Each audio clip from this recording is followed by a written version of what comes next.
El Evangelio de Cristo solo puede tener dos fundamentales respuestas. O crees en Jesús o no crees. No es que se puedan admitir gradaciones de creer. Es o blanco o negro. ¿Crees o no crees? Hay profesantes en la fe de Cristo, muchos, y también hay que decir que nosotros también hemos pasado por esa zona gris en la cual ya empezábamos a creer, pero todavía no dábamos el paso de recibir a Jesús en nuestro corazón. Pero hay algo también que tener en cuenta, que es la responsabilidad ante la luz de la palabra de Dios que hemos recibido aquellos que tenemos acceso al Evangelio. Y eso hace que tengamos una responsabilidad mucho mayor de aquellos que no han recibido el Evangelio, o que no tienen el acceso al mismo de una manera más directa como nosotros, que tenemos nuestra Biblia en casa, que podemos congregarnos con libertad y no estamos en un país como muchos hoy en día, donde si te ven congregarte inmediatamente te llevan a un gulag, un campo de concentración, o te matan. Entonces la responsabilidad que tenemos por las facilidades de acceso a la palabra de Dios son importantísimas. Y por lo tanto, para aquellos que en este mundo occidental con libertad religiosa y que tienen el acceso libre al Evangelio, a la palabra de Dios, porque la pueden comprar en cualquier lugar o incluso pueden recibirla de regalo, la Biblia, y no creen, tienen una cuota de responsabilidad mucho mayor que aquellos que viven en zonas muy distintas, con muy pocas facilidades y accesos a la palabra de Dios. Aquí este título es ¿Quién ha creído nuestro anuncio? Viene de Isaías.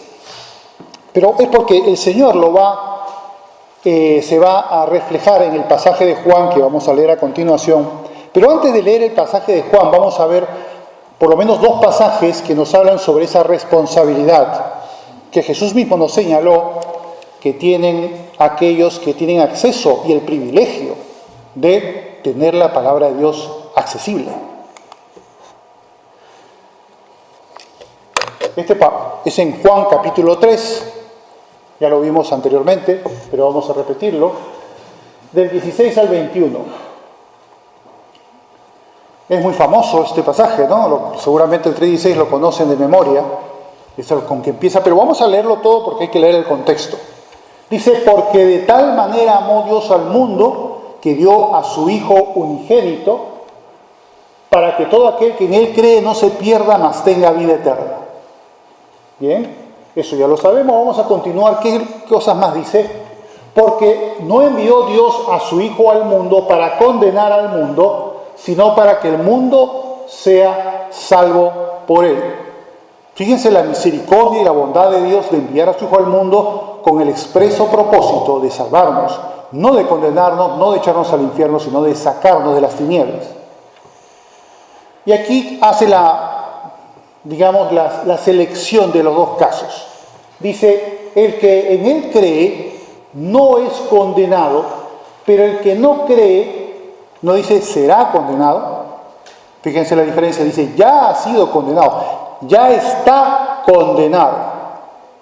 Nosotros partimos de la condenación a la salvación, ya nacemos condenados. Por lo tanto, estamos en un mundo de pecado y necesitamos ser salvos de nuestra condenación. Pero si todo aquel que parte de la no creencia en Cristo, se le habla de Jesús, oye el Evangelio, tiene referencias sobre la Biblia, pero dice no quiero creer, tiene una gran responsabilidad. Ya está condenado, dice, porque no ha creído en el nombre del unigénito Hijo de Dios. Y esta es la condenación. Ahora va a señalar más en qué consiste la condenación humana. Que la luz vino al mundo, Jesús, y los hombres amaron más las tinieblas que la luz. ¿Por qué? Porque sus obras son malas. Porque todo aquel que hace lo malo aborrece la luz y no viene a la luz, para que sus obras no sean reprendidas. Mas el que practica la verdad viene a la luz, para que sea manifiesto que sus obras son hechas en Dios. Entonces vemos pues que la pecaminosidad humana y la rebelión del hombre que quiere vivir su propia vida, que no quiere tener en cuenta a Dios, que quiere vivir en su inmundicia, en su pecado, él no quiere creer, precisamente porque sus obras van a ser vistas, le va a exigir Dios un arrepentimiento que el cual no quiere hacer y por lo tanto se va a encasillar en negar a Cristo. Bien, ¿cómo valemos pues esa responsabilidad? Vamos a ver este otro pasaje de Lucas 12, 47, 48. Dice, y aquí le explica más claro. Dice, aquel siervo que conociendo la voluntad de su Señor, es decir, se le fue expuesto qué era lo que su Señor quería, no se preparó ni hizo conforme a su voluntad, recibirá muchos azotes, mas el que sin conocerla hizo cosas dignas de azotes, será azotado poco, porque a todo aquel a quien se le haya dado mucho, mucho se le demandará, y al que mucho se le haya confiado, más se le pedirá. ¿Ven la responsabilidad en relación al nivel de revelación que cada ser humano tiene acceso? Aquellos que poco acceso tienen, Dios tomará en cuenta esa salvedad. No pueden ser castigados tan duramente como aquellos que, temiendo el Evangelio, pisotearon la sangre de Cristo y la vieron como despreciable. ¿No es cierto? ¿Esos tendrán igual castigo que los otros? No, mucho más castigo. ¿Por qué? Porque tenían el acceso, tenían quizás a Jesús mismo como lo vivieron en esa época y sin embargo lo rechazaron. Y aquí este otro, de Mateo 11, 20 al 24, donde Jesús se queja y lamenta la reacción de la gente, la incredulidad de aquellos pueblos en los cuales había ido a hablar del reino de Dios y hacer milagros y maravillas, y no obstante, estas personas no quisieron creer. Dice, y entonces comenzó a reconvenir a las ciudades en las cuales había hecho muchos de sus milagros, porque no se habían arrepentido, diciendo, ay de ti Corazín, ay de ti Betsaida, porque si en Tiro y en Sidón se hubieran hecho los milagros que han sido hechos en vosotras, tiempo ha que se hubieran arrepentido en cilicio y en ceniza. Por tanto os digo que en el día del juicio será más tolerable el castigo para Tiro y para Sidón que para vosotras. Y tú, Capernaum, que eres levantada hasta el cielo, hasta el Hades serás abatida. Era donde vivía ahí Jesús. Porque si en Sodoma se hubiesen hecho los milagros que han sido hechos en ti, habría permanecido hasta el día de hoy. Por tanto os digo que en el día del juicio será más tolerable el castigo para la tierra de Sodoma que para ti. Fíjense, qué terrible, ¿no? Sodoma y Gomorra, que habían sido castigadas con una lluvia de fuego y azufre, van a recibir menos castigo que aquellas que, habiendo tenido a la luz del mundo ante sus ojos, haciendo maravillas y milagros, no quisieron creer. Tuvieron mucho más luz y sin embargo amaron las tinieblas. Sin embargo, Sodoma y Gomorra no tuvieron esa bendición de tener a Jesús. No lo tuvieron. Por eso es que, aun siendo grandes pervertidos, que lo eran, sin embargo, ¿qué maldad hay mayor que la de rechazar la palabra de Jesús? Eso es algo muy, pero muy costoso. Y es una de las grandes causas de perdición. Hay muchas, por supuesto, pero una de las mayores y más dilatadas es precisamente rechazar el mensaje de Cristo. Incluso más que muchos grandes pecados. Y realmente es ese pecado imperdonable. Pero bueno, eso lo haremos en otra oportunidad. Bien, vamos a continuar entonces con lo que dijo Jesús en Juan, en lo que nos corresponde hoy tratar. Dicho este preámbulo, pues vamos a continuar. Recuerden que antes había Jesús hablado de que ya había llegado su hora, y dijo: ahora es el juicio de este mundo, el príncipe de este mundo será echado fuera, y si yo fuere levantado, atraeré todos a mí mismo. Y cuando la gente que escuchaba a Jesús oyeron esas palabras, dijeron: pero vamos, lo que dice aquí, vamos a ver qué le respondieron. Dice: le respondió la gente: nosotros hemos oído de la ley, del Tanaj, lo que ellos tenían por Antiguo Testamento, que nosotros conocemos así. ¿Dices tú que es necesario que el Hijo del Hombre sea levantado? ¿Quién es este Hijo del Hombre? Hombre, o no sabían o se hacían los tontos, porque sí hay partes claras en el Antiguo Testamento que hablaban de que el Mesías sería muerto. En la profecía de 70 semanas de Daniel habla que el Mesías se dará muerte al Mesías. Después Isaías 53 habla claramente de muerte del Mesías y de resurrección del Mesías. El Salmo 22 que vimos, ¿se acuerdan? Es una descripción de lo que sentía Jesús en la cruz, dictaminadas 1000 años aproximadamente antes de que sucediera. Entonces, que hay, y no es solamente por decir las principales, pero que ellos en el Tanaj tenían información de que el Mesías iba a padecer y iba a morir, lo tenían. Pero quizás o porque ignoraban, o quizás más por malicia, porque estaban buscando 3 pies al gato. Es decir: a ver, te estoy oyendo, pero ¿sabes qué? No quiero creer. Y voy a encontrar a veces esas inconsistencias que pueda tener tu discurso para poder decir: no vale la pena creer en ti. Entonces Jesús le va a responder de la siguiente forma. Jesús les dijo: aún por un poco está la luz entre vosotros. Andad entre tanto que tenéis luz, para que no os sorprendan las tinieblas, porque el que anda en tinieblas no sabe a dónde va. Entre tanto que tenéis la luz, creed en la luz, para que seáis hijos de la luz. ¿Se han dado cuenta que aquí Jesús no les responde la pregunta? ¿No? En ningún momento dice, citó a Salmo 22, Isaías 53, bueno, era un poco difícil porque no estaban numerados los capítulos en ese entonces, ¿no? Pero podría hablar, el profeta Isaías dijo esto, el Salmo quizás sí estaría numerado, los Salmos sí, el Salmo 22 dijo esto, en la profecía de Daniel dijo esto otro, podría haberles contestado así, pero no dijo nada sobre eso, no les respondió la pregunta.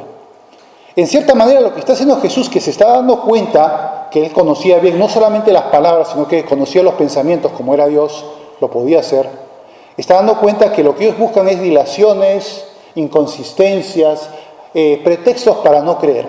Eso era lo que realmente buscaban. Entonces Jesús le dice: ¿será posible que vosotros, aquí presentes, estando yo, la luz del mundo, delante de vosotros, y vosotros no queréis creer en mí? Y que me comiences a hacer preguntas capciosas para ver si por las inconsistencias no vale la pena creer en mis palabras. Y le responde, pero dice: por un poco de tiempo, porque él sabe que en cualquier momento, en poco tiempo, va a ser sacrificado, y luego resucitará, y luego ascenderá al cielo, ya no estará con nosotros físicamente. Dice: aún por un poco de tiempo está la luz entre vosotros, andad entre tanto que tenéis luz, para que no sorprendan las tinieblas, porque el que anda en tinieblas no sabe a dónde va. O sea, me tienes aquí cerca, pero no quieres oír mi voz, ni quieres ser instruido, ni ser recogido para salvación.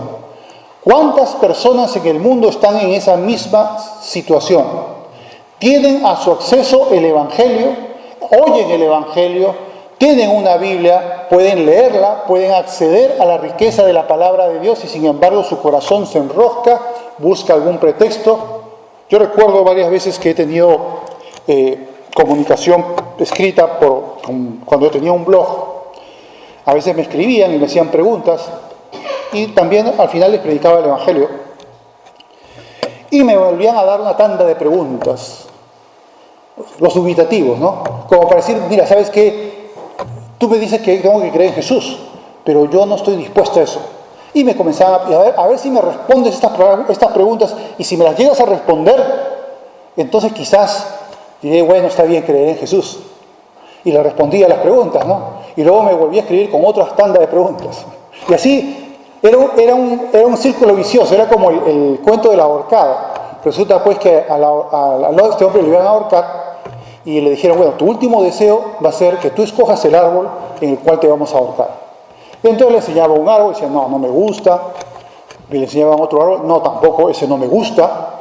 Otro árbol, no, y claro, pasó todo el bosque y no le gustaba ningún árbol. Pues claro, porque no quería que lo ahorquen, ¿no? Por eso no le gustaba ni un árbol. Entonces el que no quiere creer comienza a elucubrar incorrelaciones, dudas, preguntas y una serie de cosas porque en el fondo quiere poner zancadillas para no creer. Y eso es algo terrible porque esta persona tiene el acceso a alguien que le testifica de Cristo y sin embargo lo desperdicia, lo desprecia, se enrosca en su mente, cierra su corazón y dice, no quiero creer. Y ahí se acabó el asunto. En el día del juicio, esta persona va a tener una responsabilidad terrible por haber rechazado. Fíjense lo que dijo Jesús antes de las ciudades de Capernaum, de Corazín, de Betsaida, que habiendo tenido al Señor Jesucristo ahí presente físicamente, haciendo milagros y maravillas, y aún así no quisieron creer. Qué terrible es aquel que niega al Señor.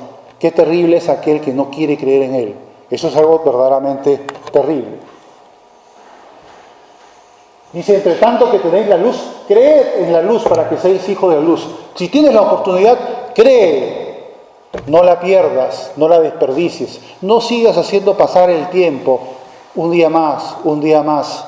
Y eso lo digo para los que quizás no hay aquí ninguno, pero hay muchos creyentes a lo largo del mundo o cristianos que profesan la fe cristiana, pero aún no han nacido de nuevo y aún sabiéndolo, no dan todavía ese paso. Yo les aconsejo en el Señor de que por favor sean juiciosos y no dejen pasar un día más, porque lo que estás haciendo es dejar un día más sin Cristo y un día menos de tu vida futura sin Cristo. O sea, mejor dicho, con Cristo. O sea, tu vida futura va a ser cada vez más corta porque el día de tu muerte es un día señalado y estás perdiendo el tiempo, estás haciendo que tu vida sin Jesús sea más larga al final que tu vida con Jesús. Y eso, si es que al final tomas la decisión final de recibir a Jesús en tu corazón. Por lo tanto, qué fundamental es que no se pierda el tiempo. Cada día es valioso y tampoco sabemos en qué momento podemos morir. Por lo tanto, le digo a estas personas que por favor sean juiciosos y reciban a Jesús. Si vas a la piscina, no te vas a mojar los pies, tírate en la piscina. No esperes más. Bien, miren, vamos a ver lo que dice aquí el profeta Isaías. Dice, estas cosas habló Jesús, todavía estoy en Juan 12, 36 al 41. Solamente que he puesto ahí porque ese pasaje que habla se refiere a Isaías capítulo 53, 1, nada más. Dice, estas cosas habló Jesús y se fue y se ocultó de ellos. Pero, a pesar de que había hecho tantas señales delante de ellos, no creían en él. Para que se cumpliese la palabra del profeta Isaías que dijo, Señor, ¿quién ha creído a nuestro anuncio? ¿Y quién se ha revelado? ¿Y a quién se ha revelado el brazo del Señor? Ahí está la cita original. Por esto no podían creer. Porque también dijo Isaías, fíjense que no podían creer, ¿por qué? Ahora viene otra cosa interesante. ¿Qué pasaba con esta gente? Dice, cegó los ojos de ellos y endureció su corazón para que no vean con los ojos y entiendan con el corazón y se conviertan y yo los sane. Parece un poco curioso, ¿no? Isaías dijo esto cuando vio su gloria y habló acerca de él. ¿Será que Dios los endurece y es por ello el responsable Dios y no ellos mismos? Porque pareciera aquí, y ahora vamos a ver el pasaje de Isaías como que Dios los estuviera endureciendo, ¿no? Vamos a ver qué significa eso. Ahora sí, vamos a Isaías 6, del 9 al 13, que es la cita original, para poder entenderla mejor. Y dijo, anda y di a este pueblo, oíd bien y no entendáis. Oíd bien, pero que no entiendas. Ved, por cierto, mas no comprendáis. Que es curioso, ¿no? Parece un poco raro, ¿no? ¿cómo es que Dios que estaba impidiendo que ellos crean? Y agrava sus oídos y ciega sus ojos, para que no vean con sus ojos, ni oigan con sus oídos, ni su corazón entienda, ni se convierta, y haya para él sanidad. ¡Bum! ¡Qué cosa más fuerte! ¿Será pues que Dios los está endureciendo deliberadamente? Sí, pero ¿por qué? ¿Por qué Dios haría eso? Ahora lo vemos. Y yo dije, ¿hasta cuándo, Señor? Hay un tiempo. Y respondió él, hasta que las ciudades estén asoladas y sin morador, y no haya hombre en las casas y la tierra esté hecha un desierto, hasta que Jehová haya echado lejos a los hombres y multiplicado los lugares abandonados en medio de la tierra, y si quedare aún en ella la 10ª parte, esta volverá a ser destruida. Pero como el roble y la encina, que al ser cortados aún quede el tronco, así será el tronco la simiente santa. ¿Qué es lo que está diciendo aquí el Señor entonces? Que este endurecimiento es parte de un juicio de Dios sobre aquel pueblo que se ha rebelado obstinadamente contra él. Obstinadamente. Se le enviaba a Dios sus profetas y los mataban. Otra vez les enviaba profetas y los mataban. Obstinadamente rebelaron contra Dios. Y el juicio de Dios ante los obstinados es, bueno, si tú sigues así, pues yo te voy a quitar lo poco que te queda. Lo poco que tienes te lo voy a quitar. Y lo voy a dar a aquel que sí tiene, le voy a dar más. Y eso es lo que pasó efectivamente. Aquí vemos cómo usa Jesús este pasaje para poder entenderlo mejor. Dice, entonces acercándose los discípulos, le dijeron, ¿por qué les hablas en parábolas? ¿Por qué no les hablas en cosas más claras? Claro que algunas parábolas eran súper sencillas y súper didácticas, pero algunas como que eran muy misteriosas y la gente decía, bueno, pues no he entendido nada. De tal manera que incluso los discípulos se acercaban luego a Jesús y le decían, Señor, explícanos esta parábola que no hemos entendido absolutamente nada. Pues bien, aquí el Señor va a decir lo mismo que se ve en Isaías. Dice, respondiendo les dijo, porque a vosotros os es dado saber los misterios del reino de los cielos. Ese remanente que hablaba el pasaje de Isaías, ¿recuerdan? Mas a ellos no les es dado, porque a cualquiera que tiene se le dará y tendrá más, pero al que no tiene, aún lo que tiene le será quitado. Por eso les habló por parábolas, porque viendo no ven y oyendo no oyen ni entienden, de manera que se cumple en ellos la profecía de Isaías que dijo, de oído diréis y no entenderéis, y lo que sigue que hemos visto ya no vamos a repetir porque sería cansino.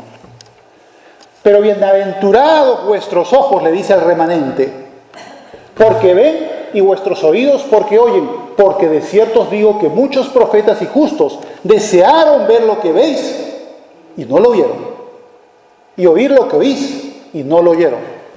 Qué privilegio tuvieron ellos, pero nosotros también somos privilegiados. Nosotros tenemos acceso a la palabra de Dios, podemos reunirnos libremente. Por lo tanto, si somos obedientes y buscamos a Dios sinceramente, estamos efectivamente cumpliendo con los propósitos de Dios. Pero si nosotros desdeñamos esa libertad que tenemos aquí en Europa, en España, de poder congregarnos como ahora, sin que nos persigan y nos lleven a un gulag o nos intenten matar por ser creyentes, y no lo hacemos, o lo hacemos a mala gana, o de vez en cuando, o qué sé yo, no me apetece ir, o no me apetece orar, o no me apetece leer la palabra, no puede ser, ¿no, verdad? No es coherente con el privilegio que tenemos. Ese privilegio nos será señalado en el tribunal de Cristo. Yo te hice vivir en un país con libertades. ¿Qué hiciste tú con esa libertad? ¿Te pusiste a flojear? ¿Te pusiste a cavilar y a decir, no me apetece? ¿Te pusiste así? ¿O dijiste, no, voy a aprovechar estas libertades y voy a sacarles partido, teniendo mi Biblia a mi lado, voy a leerla, teniendo la capacidad de orar, voy a orar, teniendo la capacidad de congregarme, me voy a congregar y voy a participar, y voy a honrar a Dios, y voy a testificar? Ahora vamos a ver, hay un punto que nos va a tocar sobre ese tema, y claro, voy a estar involucrado, porque tengo, gracias a Dios, la libertad, y esa libertad me invita a que me involucre. Y curiosa, los más involucrados, los más comprometidos, no somos nosotros, sino son los que están en otros países, que están siendo perseguidos. Curiosamente parece el mundo al revés. Ellos sí son involucrados, ellos sí son comprometidos. Se toma más en serio la fe cristiana. Por eso, cuidado, en nuestro mundo de libertad tenemos que ser responsables con esa libertad que hemos recibido de Dios. Y no debemos jugar con ella, no debemos despreciarla, debemos más bien aprovecharla. Yo creo que eso es algo que tenemos que tener muy en cuenta los cristianos. Bien, ahora, ¿qué significa eso? Al que tiene se le quitará lo poco que tiene y al que tiene se le dará más de lo que tiene. ¿Quién es el que tiene? El que cree. Así de simple. Es el que cree. Al que cree en Jesús se le añadirá más. Y al que no cree en Jesús y se niega a creer, se le quitará lo poco que tiene para creer. Más endurecido todavía. Eso es lo que quiere decir aquí. Aquí vemos otra vez, ya que cansino soy, ¿no? Otra vez, usando Pablo el mismo pasaje, no lo voy a repetir obviamente, por eso lo he puesto en puntos, pero para que vean cómo lo usó Pablo y en qué contexto usó Pablo este pasaje. Dice, y habiéndole señalado un día, vinieron a él muchos a la posada, a los cuales les declaraba y les testificaba el reino de Dios desde la mañana hasta la tarde. Fíjense, desde la mañana hasta la tarde. Vaya trabajito que se da. Persuadiéndoles acerca de Jesús, tanto por la ley de Moisés como por los profetas. ¿Y qué pasó? ¿Qué pasó? Y algunos asentían a lo que se decía, pero otros no creían. Y como no estuviesen de acuerdo entre sí, al retirarse, les dijo Pablo esta palabra. Bien, habló el Espíritu Santo por medio del profeta Isaías a nuestros padres diciendo, ve a este pueblo y diles, de oído diréis y no entenderéis. ¿Ven cómo lo aplica? Hay gente que no quiere creer y ¡pum! Isaías el capítulo 6 lo decía. A estos, ¿qué les puede suceder luego? Ser más endurecidos. En lugar de irse más hacia la luz, más hacia las tinieblas. Sabed pues que a los gentiles es enviada esta salvación de Dios y ellos oirán. Y cuando hubo dicho esto, los judíos se fueron teniendo gran discusión entre sí. Estaban discutiendo por qué no creían. Pero, ¿qué es lo que dijo Pablo? Me he esforzado con la gente de mi propia nación, con los judíos. Pero esta gente no quiere creer. Les he hablado de la mañana hasta la tarde, durante muchas oportunidades, y no quieren creer. Pues ahí se va a aplicar lo que dijo el profeta Isaías en el capítulo 6. Serán endurecidos. Y lo poco que tienen lo perderán por incrédulos. Ahora, ¿por qué en el plan de Dios para la humanidad había también una razón? Y aquí lo explica Pablo en el capítulo 11, un capítulo muy interesante. Vamos a ver qué es lo que dice. Que pues lo que buscaba Israel no lo ha alcanzado, pero los escogidos sí lo han alcanzado, el remanente. Y los demás fueron endurecidos. ¿No es cierto? Como está escrito, Dios les dio espíritu de estupor, ojos que no vean y oídos con que no oigan hasta el día de hoy. Lo mismo que dice Isaías 6. Y David dice, sea vuelto su convite en trampa y en red, en tropezadero y en retribución. Sean oscurecidos sus ojos para que no vean y agóbieles la espalda para siempre. ¿No decía en Romanos 1 a los incrédulos Dios los entregó una mente reprobada? ¿Recuerdan? Capítulo 1 de Romanos. Y hacer cosas que no convienen y cosas por el estilo. Y da una lista de todas las perversidades que se iban a involucrar por no creer. Ahí es donde terminan, en esa zanja. Y dice luego, digo pues, ¿han tropezado los de Israel para que cayesen? En ninguna manera, pero por su transgresión vino la salvación a los gentiles. O sea que hay esa rebelión del pueblo de Israel, no de todos, porque hay un remanente, al final pues tiene su sentido en que van a no tener la salvación, van a endurecerse, pero eso va a dar la oportunidad y la cobertura para que las ovejas que no son de ese redil que dijo Jesús, puedan recibir el Evangelio y puedan ser salvos. Mientras unos son endurecidos, la ventana de la salvación va hacia los gentiles. Eso es lo que está diciendo, lo que dijo anteriormente Pablo, y aquí lo vemos también. Digo pues, han tropezado los de Israel para que cayesen en ninguna manera. Pero por su transgresión vino la salvación a los gentiles para provocarles a celos. Y si su transgresión es la riqueza del mundo y su defección la riqueza de los gentiles, ¿cuánto más su plena restauración? Pues esa es la promesa de Dios, que esto va a dar lugar a los gentiles, pero va a llegar el tiempo en que otra vez Dios enfocará a Israel para que todo Israel sea salvo. El remanente, por supuesto. Ahora aquí vamos a entrar ya a un tema un poco práctico antes de terminar.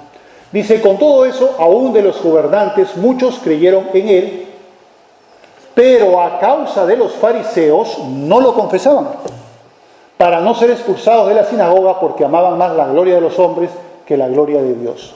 ¿Qué dice? Que se acobardaban. Y nosotros, los cristianos, ¿no nos acobardamos también a veces? Puede ser que te pase de que alguna vez, espero que no, pero puede haberte sucedido alguna vez y ya lo has superado, o quizás todavía no lo has superado, que no quieras dar a otros a conocer que eres cristiano, porque para no ser rechazado por el grupo. Pues si haces eso, es lo mismo que hacían estos señores. Dicen, ¿para qué? Para no ser expulsado de la sinagoga, no ser expulsado del grupo, de esa comunión con esas personas, de ese, qué sé yo. No, tú no, yo en silencio, yo soy un cristiano incógnito, no me voy a revelar porque si no voy a tener problemas. O también, saben que eres creyente, pero tú no hablas del Evangelio nunca. Nunca pones a la mesa el tema del Evangelio para que otros conozcan de Cristo. No, porque después voy a tener problemas. ¿No es eso también un problema? También tenemos que poner las barbas en remojo por lo que está diciendo aquí, porque podríamos algunas veces estar haciendo lo mismo que dice aquí. No lo confesaban para no ser expulsados del grupo, porque amaban más la gloria de los hombres que la gloria de Dios. ¿Qué gloria amamos más? ¿La gloria de Dios o la gloria de los hombres? No, que voy a perder ese familiar, no, que en el Facebook pues, van a dejar de ser mis amigos, o no, que el grupo ya me van a hostilizar, y no, mejor me quedo callado. ¿Te parece bien eso? Por supuesto que no. Esto nos atañe a nosotros. Hemos visto cosas un poco teológicas, pero ahora estamos hablando de temas prácticos. Y bueno, vamos a la parte final del pasaje de Juan. Vamos a ver, yo los he separado porque han visto que los versos 46 al 48 no aparecen aquí, pero lo vamos a poner al final. Dice, Jesús clamó y dijo, el que cree en mí, no cree en mí, sino en el que me envió, y el que me ve al que me envió. Porque yo no he hablado por mi propia cuenta, el Padre que me envió, Él me dio mandamiento de lo que he de decir y de lo que he de hablar. Y sé que su mandamiento es vida eterna. Así pues, lo que yo hablo, lo hablo como el Padre me lo ha dicho. Aquí está glorificando Jesús a Dios, claramente. Porque no está diciendo, no, miren, todo eso es cosa mía. Dios aquí no pinta nada. No, Él dice, no solamente reafirma teológicamente que está unido con el Padre, sino que Él también da gloria a Dios por atribuir a que el Padre es quien da la obra y el discurso de Jesús. Y de esa manera también Él lo deja muy claro. Yo creo que esto no hace falta mucha más explicación. Y ahora vamos a ver los pasajes finales. Dice, al que oye mis palabras y no las guarda, yo no le juzgo, porque no he venido a juzgar al mundo, sino a salvar al mundo. Yo quiero salvar al mundo. Yo no te voy a condenar, dice. Pero el que me rechaza y no recibe mis palabras tiene quien le juzgue. La palabra que he hablado, ella juzgará en el día postrero. Por eso, todo ser humano que ha tenido acceso al Evangelio, a la palabra de Dios, tiene una responsabilidad ante Dios terrible. Si la obedeces bien, pero si no la obedeces, juicio de Dios está sobre tu cabeza. Por haber tenido el privilegio de ser evangelizado, de haber recibido la palabra de Dios, haber recibido el Evangelio, y si tu respuesta fue no me importa, y pisoteas la sangre de Cristo, tu castigo será terrible. Eso está clarísimo y ya lo hemos visto en todas las citas que hemos hablado hoy. Y la parte final. Aquí tenemos el verso 46. Dice, yo habla Jesús, la luz he venido al mundo para que todo aquel que cree en mí no permanezca en tinieblas. Jesús vino para sacarnos de las tinieblas y Él quiere sacarte de las tinieblas si es que todavía no has recibido a Cristo. Eso es lo que quiere hacer Jesús y lo que tienes que hacer simplemente es dejarle que lo haga. ¿Y cómo le dejas que lo haga? Recibiéndolo en tu corazón. Eso es lo que hay que hacer. Luego dice en el Juan 8:12, ese maravilloso pasaje que dice: yo soy la luz del mundo, el que me sigue, no el que simplemente oye de mí y qué bonitas palabras, qué interesante, sino que toma acción, toma partido, ejecuta el partido y dice: yo voy a seguir a Jesús. No andará en tinieblas, sino que tendrá la luz de la vida. ¿Y qué significa eso de la luz de la vida? No se refiere a la vida física, sino a la vida eterna, a la vida espiritual, a la eterna comunión con Dios y todo lo maravilloso que eso representa. Y por último, el último, digamos, de las exhortaciones de Dios, el pasaje de Isaías 55:6, que dice: buscad a Jehová mientras puede ser hallado, llamadle en tanto está cercano. Y era lo que básicamente quería decirle Jesús a la gente. Miren, señores, yo estoy aquí ante vosotros. Tenéis la oportunidad de recibir la luz y ser iluminados y salir de las tinieblas. ¿Lo vas a hacer o no lo vas a hacer? ¿Quieres creer o no quieres creer? Pero te advierto, si no crees, tú que ya estás condenado, aún siendo en tu condenación, recibirás mayor castigo por haber rechazado la oportunidad maravillosa, la mano tendida que te dio Dios para que tú la cogieras y recibieras su luz, y recibieras a Cristo y por lo tanto tuvieras vida eterna. Pero si no lo quisiste, lo siento mucho. Tienes tiempo, mientras estás vivo, buscad a Jehová mientras pueda ser llamado y llamadle en tanto está cercano. Perdón, lo he dicho mal, pero bueno, está el texto bien. Eso es lo que tenemos que hacer. Y bueno, eso ya lo hemos hecho muchos de nosotros aquí, espero que todos, no lo sé, pero si alguno aquí todavía no lo ha hecho, es bueno que lo supiera y es bueno que lo haga. Porque el hecho de estar siendo cristiano profesante por meses o años y no haber dado el paso es algo peligrosísimo, muy peligroso. No te lo aconsejo. Si estás en una iglesia, no te quedes pensando a ver si algún día me animo pues a recibir a Jesús. Y algunos piensan que dicen, bueno, yo quizás tengo que, si yo recibo a Jesús, tengo que ya estar comprometido, o tengo que haber logrado una especie de santidad especial. Y claro, se llena la mente con ideas que son totalmente falsas. Lo que necesitas no es ser una especie de eminencia espiritual, como pensaba Lutero, hasta que un día se le esclarecieron los ojos en un estudio de Romanos, y se dio cuenta que lo que tenía que hacer es simplemente creer y recibir a Jesús, nada más. Es que la justicia de Cristo sería imputada en su vida, no era su justicia. Por lo tanto, si de eso te impide recibir a Cristo, sácate eso de la cabeza, porque lo que necesitas simplemente es abrirle la puerta a Jesús para que Él entre y more en tu corazón. Oremos.